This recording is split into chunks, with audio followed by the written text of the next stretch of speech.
Hey guys, my name is Aviskar and welcome to our channel Current Classes. Sir as you noted, जैसा आप सबको पता है हमारा एक्सरसाइज 9.1 चल रहा था और हम लोगों ने क्वेश्चन नंबर 3 तक कर लिया है। अब जाके चैनल पे वीडियो देख सकते हो। इस वीडियो लेक्चर में खास करके एक्सरसाइज 9.1 का क्वेश्चन नंबर 4, 5, 6 बताया जाएगा। आपकी न्यू एनसीईआरटी बुक का ये बात ध्यान रखना, ऐसा नहीं कि पुराना वाला खोल के बैठ जाना। तो सर क्वेश्चन नंबर 4 से स्टार्ट करते हैं। ओके सर, मेरे पीछे और आपके सामने लिखा है, चलिए उसको रीड करते हैं, सॉल्व करते हैं। ठीक है सर। क्वेश्चन कुछ ऐसा कर रहा है, the angle of elevation of the top of the tower from a point on the ground which is 30 metre away from the foot of the tower is 30 degree, find the height of the tower. क्या बच्चे समझ में आया? ना जी sir, कुछ समझ में नहीं आया। कैसे समझ में आएगा? समझाया मैंने है ही नहीं, तो कैसे समझ में आएगा? आप समझो। ऐसा बोल रहा है, एक टावर है। क्या है सर? एक टावर है जो कि जमीन पे खड़ा है। सर कुछ ऐसा होगा, ये टावर हमारा है, जमीन पे खड़ा है। हाँ जी सर, ठीक है। अब ऐसा बोला जा रहा है, ये जो टावर है इसके फुट से जमीन पे 30 मीटर की दूरी पे। सर कितना सर? 30 मीटर की दूरी पे, मतलब कि ये जो टावर है उसके फुट से 30 मीटर की दूरी पे एक पॉइंट है सर। क्या है सर? एक पॉइंट है। वो पॉइंट और ये जो टावर इसका जो हमारा टॉप है, ये उसके जो बीच का एंगल है, मतलब एंगल ऑफ एलिवेशन, वो 30 डिग्री का है। कितना है सर? 30 डिग्री का। ओके सर, हाँ जी सर। ये जो एक्स्ट्रा पार्ट है मैं इसको रब कर दूं, एक्स्ट्रा लैंड को। ठीक है। आपको एक ट्रायंगल दिख रहा होगा। ठीक है सर, राइट एंगल ट्रायंगल। क्योंकि ये हमारा ये जो टावर है खड़ा है, तो सीधा खड़ा होगा 90 डिग्री के एंगल पे। ठीक है सर।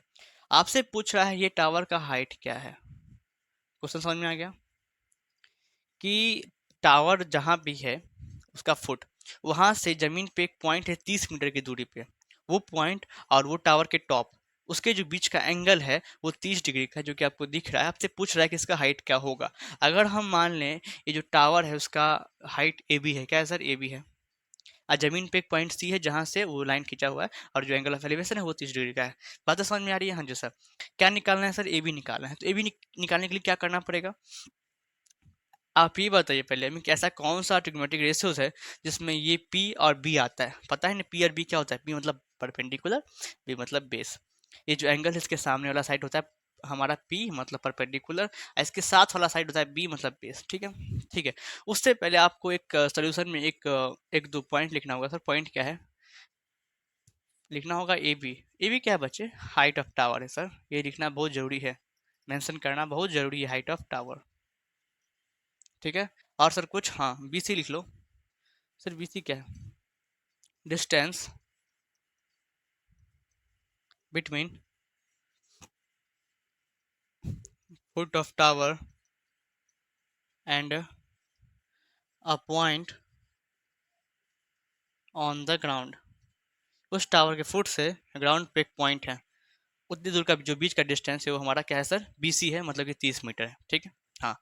अब आपको पता है कि ऐसा कौन सा ट्रिग्नोमेट्रिक रेशियोज है जिसमें पी और बी आए। सर पी और बी की ही जरूरत क्यों है? क्योंकि हमें बी मतलब कि बेस दे रखा है और ये पी निकालना है, इसलिए पी और बी ऐसा कौन सा ट्रिग्नोमेट्रिक रेशियोज है। एक बच्चा बोल रहा है सर वो सर टेन थीटा। क्या है सर? वो टेन थीटा है। टेन थीटा का फॉर्मूला होता है P upon B. I think बातें समझ में आ रही है? हाँ सर। हमारा टेन का टेन ही रहेगा। थीटा कितना है? थीटा मतलब वो एक्यूट एंगल। तो सर वो जो एंगल ऑफ एलिवेशन वही लिखना रहता है, 30 डिग्री हुआ। ठीक है। हाँ जी सर। पी क्या है? परपेंडिकुलर। हमारा ए बी है, देख लो पी हमारा यही है। हाँ सर ए बी है, कोई दिक्कत वाली बात नहीं है। Okay sir. बेस क्या है? बी सी बेस है। ठीक है। अब कईयों को पता होगा कि टेन 30 डिग्री पे कितना होता है, टेन की वैल्यू 30 डिग्री पे कितनी होती है। तो ठीक है, जहाँ तक हमें पता है सर 1/√3 होती है। क्या ये सही है? हाँ सर सही है। ए बी क्या है बताओ? ए बी क्या है? सर ए बी का लेंथ वही तो निकालना है, तो कैसे बता दें आपको? ठीक है, कोई बात नहीं। सर बी सी कितना है? बी सी देखो तो 30 मीटर के करीब है। सर 30 मीटर के करीब नहीं है, 30 मीटर ही है। ओके ओके ओके, समझ में आ गया। नीचे तक दिख रहा है? हाँ, एक दो स्टेप लिख सकते हैं। हाँ सर लिख सकते हो। कोना कोनी गुना करोगे तो यहाँ पे ए बी को इससे गुना करोगे तो ए बी √3, या तो बोले √3 ए बी, जो भी लिखो सब सेम है। गुना करना है कोना कोनी। 30 को 1 से करोगे तो 30 ही आएगा। ठीक है। सर मीटर लिखना जरूरी है क्या अभी? नहीं, कोई जरूरत नहीं है, अंतिम में ही लिख लेना, मेंशन कर देना। ठीक है। हाँ जी सर। अब देखो ए बी तो वहीं रहेगा। हाँ जी सर। 30 पहले से ही साइड में, आरएचएस में। हाँ जी सर। ये √3 गुना में है ए बी के साथ, वो उधर जाएगा तो डिवाइड में हो जाएगा। ठीक है। हाँ जी सर ठीक है। अब 30 को कैसे, हाँ देखिए नीचे में √3 है, हमको √3 नीचे से हटाना है। इसके लिए क्या करेंगे, ऊपर में 3 का कुछ मल्टीपल लिखेंगे जिससे कि √3 कट जाए। मतलब कि सर क्या मतलब, क्या बोलना चाह रहे हो? 30 को हम लिख सकते हैं क्या 3 × 10? हाँ सर लिख सकते हो। नीचे में √3 तो रहेगा ही, हाँ सर रहेगा ही। अब √3 से हम 3 को काट देंगे √3 टाइम्स में। अब कैसे हुआ मैं जस्ट बताऊंगा, पहले ये देख लो। अब यहाँ बच गया ऊपर में √3 और 10, बीच में गुना का साइन है तो इंटू करेंगे तो 10 √3 आ जाएगा। अब इसका यूनिट क्या है सर? यूनिट मीटर है। तो सर वो जो हाइट ऑफ टावर है ए बी है हमारा, वो निकल गया है 10 √3।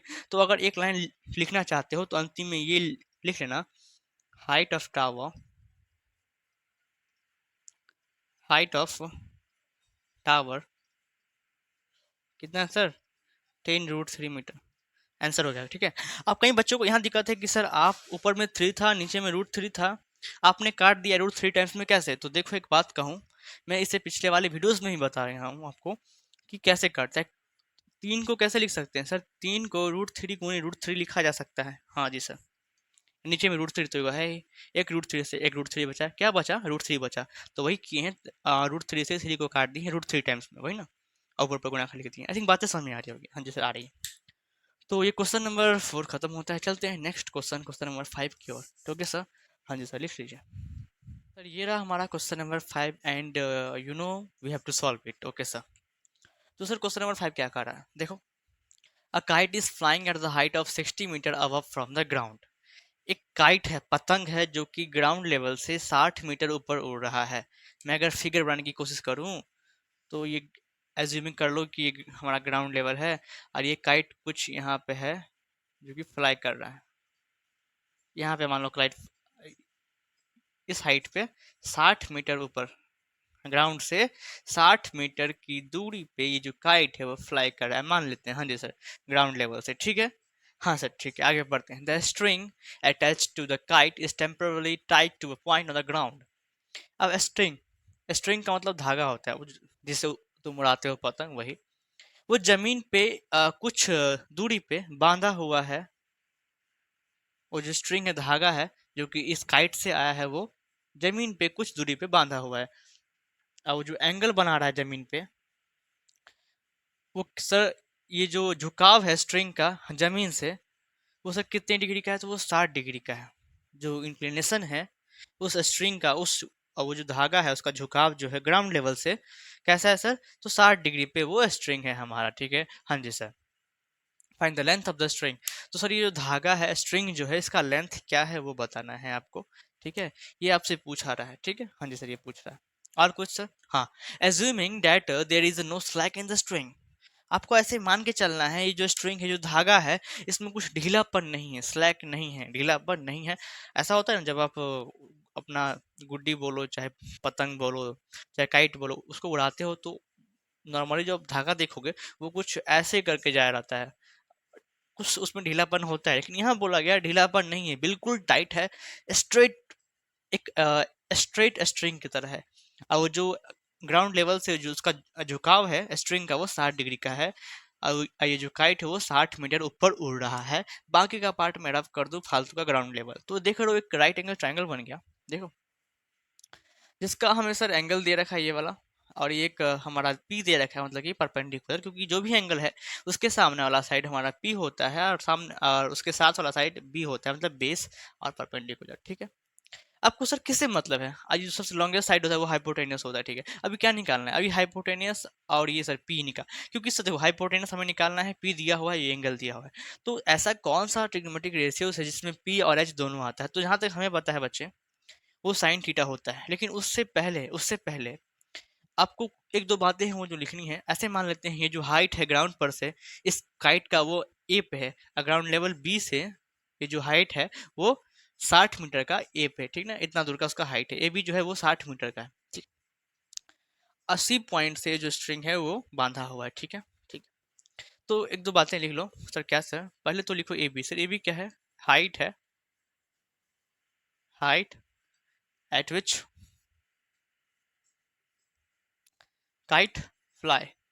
वो हाइट है जहाँ पे क्लाइट, सॉरी, वो जो काइट है वो उड़ रहा है। हाँ जी सर।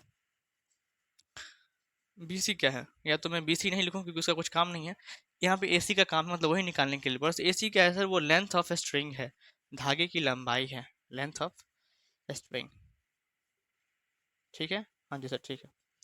अब बताओ ऐसा कौन सा ट्रिग्नोमेट्रिक रेशियो है सर, वो साइन थीटा है। साइन थीटा में क्या है ना, वो हमारा पी अपॉन एच होता है। यहाँ पे पी दिया हुआ है, एच निकाल लेंगे, और एंगल भी दिया हुआ है, ठीक है। उससे पहले आप ये लिख लो, एक बात से लिख लो, क्या सर, साइन का साइन ही लिखो सर, थीटा कितना है, वो एंगल कितना है, तो वो 60 डिग्री का है। कितना है, 60 डिग्री का है। सर पी क्या है, मतलब कि परपेंडिकुलर क्या है, तो वो हमारा ए बी है। क्या है, ए बी है, ठीक है। और सर ये कितना है, एच हाइपोटेनस का है, तो सर वो हमारा ए सी है, जो कि लेंथ ऑफ स्ट्रिंग है, आई थिंक, हाँ जी सर वही है। और साइन 60 कितनी होती है, साइन 60 पे कितना होता है, तो एक क्वेश्चन उठा, सर बोल रहा है कि सर √3/2 होता है, तो हमने कहा हाँ सही बोल रहे हो, बैठो बैठो। अच्छा ए बी क्या, ए बी जो है वो 60 मीटर का है। सर ए सी क्या है, वो वही तो निकालना है, ठीक है। आप सबको दिख रहा है, एक स्टेप लिखा जा सकता है, हाँ सर लिखा जा सकता है, ठीक है। देखो, आप कोना कोनी गुना कर दें, ऐसे कि आपको पता है ए सी से इसमें गुना करेंगे तो ए सी √3 आ जाएगा, हाँ सर, बराबर। 60 को 2 से गुना करेंगे, तो अभी इंटू मत करो, अभी 2 × 60 ही लिखो, ठीक है। बताएंगे क्यों, ठीक है। अब आगे देखो, अब आगे देखो, आगे देखो, अब √3 को उस साइड ले जाते हैं, ए सी हमारा, ए सी इधर ही रहेगा, आर एच एस में लिखा हुआ है 2 × 60। हम क्या कर रहे हैं, तो √3 को इस साइड ले जाएंगे, तो सर अभी गुना में इस साइड जाएगा तो डिवाइड में हो जाएगा। दिख रहा है आप सबको, हाँ जी सर दिख रहा है। अब 2 का 2 ही लिखो, गुना का गुना ही लिखो सर। 60 को हम देखो, नीचे में √3 है, हमको √3 नीचे से हटाने का है, तो ऊपर में 3 का कुछ मल्टीपल लिख देंगे, या 3 इंटू कुछ करके, जैसे क्या होगा, नीचे से √3 उड़ सकता है, मतलब काट सकते हैं, काट खुट सकते हैं। तो 60 को कैसे लिख सकते हैं सर, 60 को हम लिख सकते हैं 3 × 20। कोई कुछ बोलेगा तो नहीं। 60 को हम 3 × 20 लिख सकते हैं, हाँ सर लिख सकते हो आराम से। √3 है तो √3 ही रखो। अब √3 को हम क्या किए, 3 से काट दिए √3 टाइम्स में। अभी मैंने जस्ट बताया था इससे पिछले वाले, वो हमारा जो क्वेश्चन चल रहा था कि कैसे हमने काटा, तो दोबारा मैं नहीं बताऊंगा, बार बार मैं नहीं बताऊंगा आपको, ठीक है। गुना कर लो, तो 2 को गुना करो 20 से तो 40 आएगा, और ऊपर में √3 है तो वो भी गुना होगा, तो 40 √3 आ जाएगा। कितना सर, 40 √3। सर ये क्या निकल के आएगा, ये ए सी निकल के आएगा, क्या चीज निकल के आएगा, ए सी निकल के आएगा। सर ए सी क्या था, देखो तो, लेंथ ऑफ स्ट्रिंग था। वो जो धागा है उसकी लंबाई थी, वही हमसे पूछ रहा था, तो नीचे हम लिख सकते हो इसीलिए, लेंथ ऑफ स्ट्रिंग बराबर 40 √3। सर इसका यूनिट क्या है, तो देखो मीटर है। आई थिंक बातें समझ में आ रही है, और ये क्वेश्चन भी समझ में आ गया होगा। चलते हैं नेक्स्ट क्वेश्चन की तरफ, मूव कर लेते हैं, क्वेश्चन नंबर 6। हाँ जी सर, सर ये रहा question number 6, and we have to solve it. क्या कर सकते हैं, कोई चारा नहीं है, सॉल्व करना ही पड़ेगा। हाँ सर, क्वेश्चन की तरफ देखें, हाँ सर देख रहे हैं। क्वेश्चन में लिखा हुआ है, a 1.5 metre tall boy is standing at some distance from a 30 metre tall building. पहले यहाँ तक समझो, एक 30 मीटर लंबा बिल्डिंग है, कितना है, 30 मीटर लंबा बिल्डिंग है। एक बच्चा खड़ा है, तो बोल सकते हैं, हाँ एक लड़का ही है, जो कि 1.5 मीटर लंबा है। वो बिल्डिंग के सामने खड़ा है, कुछ डिस्टेंस पे खड़ा होगा। उस बिल्डिंग की लंबाई 30 मीटर की है, और उस लड़के की लंबाई 1.5 मीटर की है, ठीक है। इतना समझ में आया, हाँ जी सर समझ में आया, okay. The angle of elevation from his eyes to the top of the building increases from 30 degree to 60 degree, okay? हाँ जी सर, कह रहा है कि जो एंगल ऑफ एलिवेशन बन रहा है ना, उस लड़के के आंख से और उस बिल्डिंग के टॉप तक, वो 30 डिग्री है। पर जैसे जैसे वो आगे बढ़ रहा है, वो 30 डिग्री चेंज हो गया 60 डिग्री में, ठीक है। हाँ जी सर, देखो आगे वही लिखा होगा, as he walk towards the building, हाँ वही लिखा हुआ है। Find the distance he walk towards the building, तो आपको वो डिस्टेंस निकालना है, कितना वो लड़का उस बिल्डिंग की तरफ चला। कहने का मतलब देखो, क्वेश्चन समझ में नहीं आया होगा अभी, अभी समझ लो। कैसे सर, फिगर के माध्यम से, और कैसे। सबसे पहले ग्राउंड लेवल है, हाँ जी सर ग्राउंड लेवल है। हमेशा आपका ग्राउंड लेवल टेढ़ा ही रहता है, कोई बात नहीं, कोशिश जारी रहेगी मेरी, ठीक है। इस पे एक बिल्डिंग है, जो कि सर 30 मीटर लंबा है। कितना सर ये बिल्डिंग, तो बच्चे 30 मीटर लंबा बिल्डिंग है। कुछ दूरी पे एक लड़का खड़ा है, कुछ दूरी पे एक लड़का नन्हा मुन्हा सा खड़ा है। इस लड़के की लंबाई जो है, इस लड़के की लंबाई वो सर 1.5 मीटर की है। दिख रहा है, हाँ जी सर दिख रहा है। इस लड़के की लंबाई 1.5 मीटर की है। अब बोला जा रहा है इसकी आंखों से जो एंगल ऑफ एलिवेशन बन रहा है, उससे पहले हम ये देखेंगे कि हॉरिजॉन्टल लेवल क्या है उसकी आंखों से। तो आपको पता है कि सर हॉरिजॉन्टल लेवल क्या होता है, अगर नहीं पता तो इंट्रोडक्शन पार्ट जाकर देखो, पता चल जाएगा। तो हमारे आंखों से जो सीधी लाइन निकलती है हमेशा, उसी को बोलते हैं सर हॉरिजॉन्टल लेवल। तो ये हो गया हमारा हॉरिजॉन्टल लेवल, जो सर थोड़ा सा टेढ़ा हो गया है, 1 मिनट, ठीक है। हाँ, आप बोल रहा है कि जो लड़का है उसकी आंखों से और ये जो बिल्डिंग के टॉप तक जो एंगल ऑफ एलिवेशन बन रहा है, मतलब कि ये जो बन रहा है वो 30 डिग्री का बन रहा है। सर और कुछ बोल रहा है? हाँ और कुछ बोल रहा है। जैसे जैसे वो लड़का आगे बढ़ता जा रहा है, मतलब अभी यहाँ पे खड़ा है, हाँ जी सर, जैसे जैसे वो लड़का आगे बढ़ रहा है, मान लेते हैं यहाँ बढ़ा, इस पॉइंट पे बढ़ा, एंगल ऑफ एलिवेशन इंक्रीज हो जाता है, चेंज हो जाता है। सर कितना हो जाता है? 60 डिग्री का। मान लेते हैं वो लड़का यहाँ से अब चल के यहाँ पे आ गया, कि कहाँ पे आ गया सर? यहाँ पे आ गया, खुशी खुशी है यहाँ पे आ गया बेचारा चलते चलते। आप जो इस पॉइंट पे आ गया, हाँ जी सर, इस पॉइंट से जो एंगल ऑफ एलिवेशन बन रहा है सर वो 60 डिग्री का बन रहा है। समझ में आ रहा है? पहले यहाँ था तो एंगल ऑफ एलिवेशन 30 डिग्री का था, थोड़ा दूर आगे गया तो 60 डिग्री में चेंज हो गया। जैसे जैसे वो बिल्डिंग की तरफ जा रहा है ना, उसकी तरफ, उसके सामने, उसके नजदीक, एंगल ऑफ एलिवेशन क्या है? बढ़ रहा है। ऐसा ही होता है, ठीक ना। अब कोई भी चीज सामने में खड़ा है, आप जितना दूर रहोगे एंगल उतना छोटा रहेगा, आप जितना करीब जाओगे एंगल उतना बड़ा हो जाएगा। हाँ जी सर, इस बिल्डिंग की लंबाई इतनी पूरी, ग्राउंड लेवल से बोल रहा हूँ मैं, कितनी है बच्चे? 30 मीटर की है। और सर ये जो लड़का है उसकी लंबाई कितना है? 1.5 मीटर। अब हमें क्या करना पड़ेगा वो देखो, स्टेप वाइज चलना पड़ेगा इसमें। सबसे पहले ये अगर 1.5 मीटर है तो ये जो हॉरिजॉन्टल लेवल है ये, और ये जो हमारा ग्राउंड लेवल ये मतलब ये जो हमारा लंबाई ये और ये दोनों सेम होगा। ये 1.5 है तो सर ये भी क्या होगा? ये इतना दोनों का जो मैं बोल रहा हूँ ये, सर ये भी हमारा 1.5 ही हो जाएगा, ठीक है। हाँ जी सर। तो देखो, अगर मुझे इसके टॉप से इस पॉइंट तक की लंबाई निकालनी है, जो कि निकालना पड़ेगा, क्यों सर? क्योंकि देखो हॉरिजॉन्टल लेवल से ही सारा काम यहाँ पे ट्रायंगल फॉर्म होगा, ठीक है। तो सर इतना निकालना पड़ेगा, इस पूरे बिल्डिंग जो कि 30 मीटर लंबा है उसमें से इतना निकालना पड़ेगा, तब इतनी दूर की लंबाई निकलेगी। सर कितनी दूर की लंबाई निकलेगी? एक सेकंड देखो सर, हमें इतनी दूर की लंबाई चाहिए, कितनी दूर की? इतनी दूर की बस। ये कितना निकलेगा?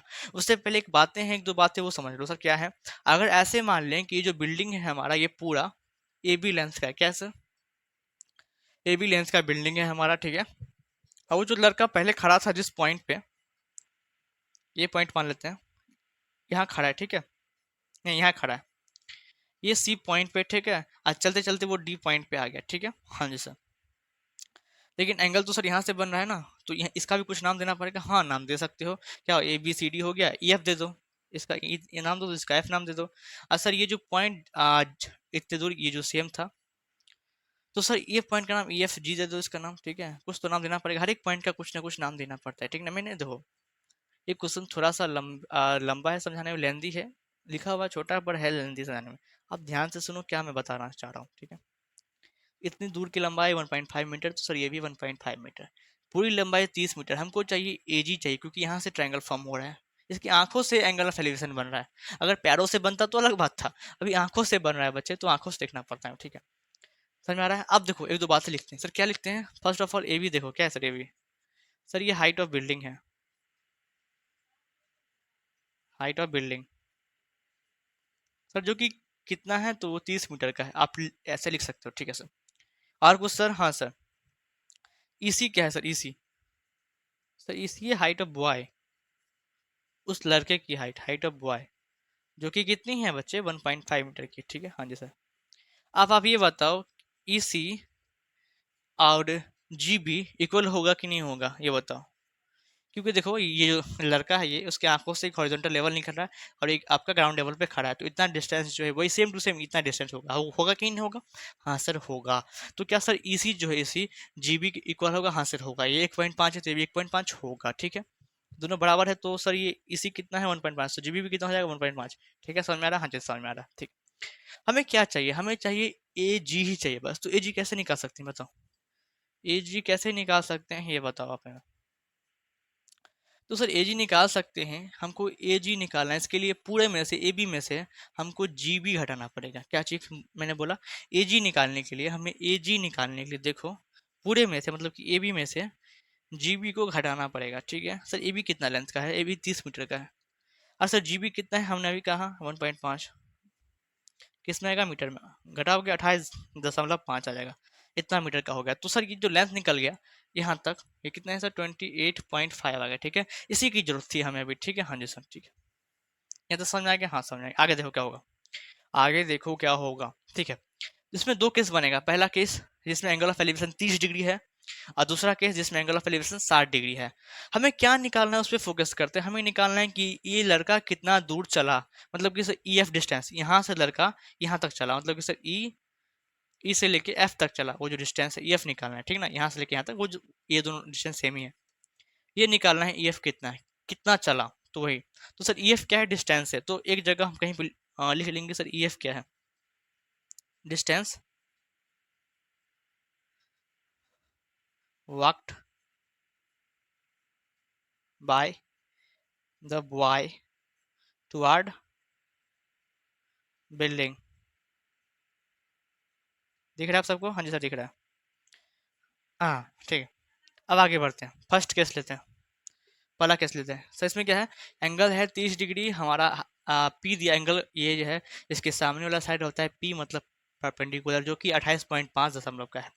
इससे क्या करेंगे, हम क्या करेंगे, हमको निकालना है ये ई एफ निकालना है। ई एफ निकालने के लिए ये पूरे में से, मतलब कि ई जी में से एफ जी को घटाना पड़ेगा। ई जी में से एफ जी को हम घटाएंगे तब ना निकलेगा ई एफ। हाँ जी सर, इसके लिए हमको ई जी निकालना पड़ेगा पहले, हाँ। उसके लिए ये एंगल लेना पड़ेगा और ये हमें लेना पड़ेगा पी, उससे निकालेंगे हम लोग बेस। तो पी और बी चाहिए, तो ऐसा कौन सा ट्रिग्नोमेट्रिक रेशियोज है जिसमें पी और बी दोनों आता है, तो सर वो हमारा टेन थीटा है। क्या है sir, tan theta. Tan theta बराबर होता है पी अपॉन बी। देखो फर्स्ट केस में जो थीटा है, मतलब कि जो एंगल है वो 30 डिग्री का है। और सर पी क्या है, पी हमारा परपेंडिकुलर ए जी ही है। क्या है सर, ए जी है। सर बेस क्या है, बेस ले लो पूरे, क्योंकि एंगल यहाँ बन रहा है तो यहाँ से बेस लोगे तो ये सर बेस ई जी है हमारा। क्या है, ई जी है। कोई दिक्कत नहीं सर, कोई दिक्कत नहीं। 1030 की वैल्यू होती है 1/√3 बराबर। ए जी कितना है सर, 28.5 है। बच्चे ई जी कितना है नहीं पता, वही तो निकालना है। गुना करोगे तो ई जी बराबर आ जाएगा 28.5√3, इतना आ जाएगा। तो ई जी की वैल्यू क्या आ गई, मैं साफ साफ लिख दूँ, 28.5√3 गुना कर देंगे तो ठीक है। हाँ जी सर, इजी निकल गया, ये फर्स्ट केस। आप दूसरा केस देखो, जहाँ पे एंगल क्या है वो 60 डिग्री है, मतलब कि आप लड़का यहाँ से चलते चलते यहाँ पे आ चुका है, ठीक है। अब ये जो एंगल है और ये जो हाइट है उससे हम ये बेस निकालेंगे। ये पहले क्या कि हम ये पूरा निकाले, फिर अब ये निकालना चाह रहे हैं, ठीक है।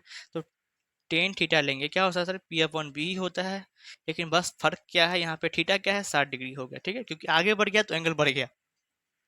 पी क्या है, अभी भी पी वही है हमारा ए जी, मतलब कि परपेंडिकुलर। और सर बेस क्या है, बेस अब अलग हो जाएगा, अब यहाँ से एंगल है तो ये बेस हो जाएगा एफ जी, बेस हो जाएगा, क्या हो जाएगा, एफ जी हमारा बेस हो जाएगा, ठीक है। 1060 की वैल्यू होती है √3 बराबर, ए जी कितना है सर 28.5 है। सर एफ जी कितना है, वही तो निकालना है, वही तो निकालना है। आप सबको दिख रहा है, नीचे तक लिख सकता हूँ एक स्टेप, हाँ सर लिख सकते हो, ठीक है। अब कोना कोनी गुणा करेंगे, इसके नीचे में कुछ नहीं तो एक ले लो, कुछ नहीं है तो, ठीक है, इंटू कर देते हैं। तो एफ जी से करेंगे √3 में, तो एफ जी √3 बराबर 28.5 से एक से गुणा करेंगे तो 28.5 ही आएगा, ठीक है। आगे देखो, अब एफ जी है यहाँ पे √3, अब √3 को हम उस साइड ले जाएंगे क्योंकि एफ जी की वैल्यू निकालना है हमको, एफ जी निकालना है। तो 28.5 तो पहले से लिखा हुआ है, ये √3 गुना में है, इधर जाएगा तो डिवाइड में हो जाएगा, ठीक है। सर इतना मीटर आ गया, ये एफ जी क्या आ गया, इतना मीटर आ गया। और ये ई एफ ई जी कितना आ गया था, इतना मीटर आ गया था, ठीक है। दिख रहा है, हाँ जी सर दिख रहा है। ये अलग है, ये अलग है, ठीक है। ये फर्स्ट केस, ये सेकेंड केस, ठीक है। हमने क्या किया, हमने पूरा निकाला ई जी, कितना निकला सर 28.5 √3 निकला। और फिर निकाला हमने एफ जी, कितना निकला 28.5/√3। अब हमको ये निकालना है, इसके लिए पूरे में से इतना माइनस करना पड़ेगा, इसके लिए हमको कहीं तो प्रोसीड करना पड़ेगा, लिखना पड़ेगा। तो सर जगह कम होने के कारण हम क्या कर रहे हैं, इसको रब कर देना। आप देख लो यहाँ तक, मैं इसको रब करने जा रहा हूँ, ठीक हो, देख लो। जगह हमें भी चाहिए बच्चे लिखने के लिए, हाँ सर चाहिए तो, ठीक है। हाँ सर चाहिए तो, चाहिए तो ठीक है, कोई बात नहीं बच्चे। आगे देखो, अब थोड़ा सा रह गया है, बस क्लास को छुट्टी करते हैं आप, ठीक है। क्या निकालना है सर, ई एफ निकालना है। ई एफ क्या है, वही जो डिस्टेंस वो जो लड़का चल रहा था, कैसे निकालेंगे ई एफ। अगर पूरे ई जी में से, मतलब कि ई जी में से अगर हम ये एफ जी को निकाल दें, एफ जी को निकाल दें तो हमारा ई एफ निकल सकता है, ठीक है। हाँ जी सर, दिख रहा है, हाँ जी सर दिख रहा है। √3 कहाँ भूल गए सर, हाँ वो भी है 28.5 √3, ठीक है, इतना है। माइनस का माइनस दोगे। सर एफ जी कितना है? एफ जी 28.5 अपॉन में √3, ये लिखा हुआ है। अब करेंगे सब्सट्रैक्शन। नीचे में कुछ नहीं, एक दे दो, नीचे वाला का एलसीएम लेते हैं, √3 आ जाएगा। एक से √3 को काटोगे तो √3 टाइम्स में कटेगा, और जब √3 को इससे गुना करोगे तो 28.5 तो वैसा का वैसा ही रहेगा, और √3 गुने √3 करते हैं तो 3 आता है। ठीक है, ठीक है सर, माइनस का साइन दोगे। ये स्टेप समझ में आया कैसे हुआ? एक से √3 टाइम्स में कटा तो √3 को ऊपर वाले से गुना करना पड़ेगा, तो √3 इंटू √3 3 होता है, तो हमने 3 लिखा, 28.5 को 28.5 ही लिखा है। माइनस का साइन माइनस देंगे, √3 से √3 एक टाइम में गया तो 28.5 को 1 से गुना करेंगे तो 28.5 ही आएगा। बात करते गुना करते हैं तो 85.5 है, कितना आएगा? 85.5, 5 या 15 कैरी 1, 24 25 2 3 5 6 8, ठीक है, माइनस 28.5 दिख रहा है सर? हाँ सर। बट्टे में क्या गया? √3 है, ठीक है। ऊपर करो माइनस, तो 5 से 5 गया 57, कितना था? 57 अपॉन में √3, ठीक है। अब नीचे से हमको √3 हटाना है, इसके लिए क्या करना पड़ेगा? 3 इंटू में कुछ मतलब 3 का मल्टीपल लिखना पड़ेगा। तो हम कैसे लिख सकते हैं? 19 इंटू 3 हम लोग लिख सकते हैं क्या? हाँ सर लिख सकते हैं। नीचे में क्या है? √3 है, तो अब √3 से 3 गया √3 टाइम्स में, क्या बच गया सर? 19 √3 बच गया। सर यूनिट क्या है? यूनिट मीटर है हमारा, तो ये हमारा क्या हो गया? आंसर हो गया। सर हमने क्या निकाला? हमने ईएफ निकाला, और बताओ ईएफ क्या था? हमने क्या माना था? ईएफ वो था जो कि वो लड़का डिस्टेंस वॉक किया टू वास द बिल्डिंग, ठीक ना, वही था ईएफ। तो अगर एक लाइन लिखना चाह रहे हो नीचे में, तो लिख सकते हो कि sir the distance he walked to was the building is equals to 19 √3 metre, ठीक है। मैं नहीं लिखूंगा, जगह कम है। आई थिंक ये क्वेश्चन समझ में आ गया होगा सर। तो इसी के साथ ज़्यादा लेट ना करते हुए इस लेक्चर को यहीं ख़त्म किया जाए। तब तक के लिए आप क्वेश्चन लगाएं, फार्मूला को रिवाइज करें, बार बार बार बार बार बार। तब तक टेक केयर, बाय बाय।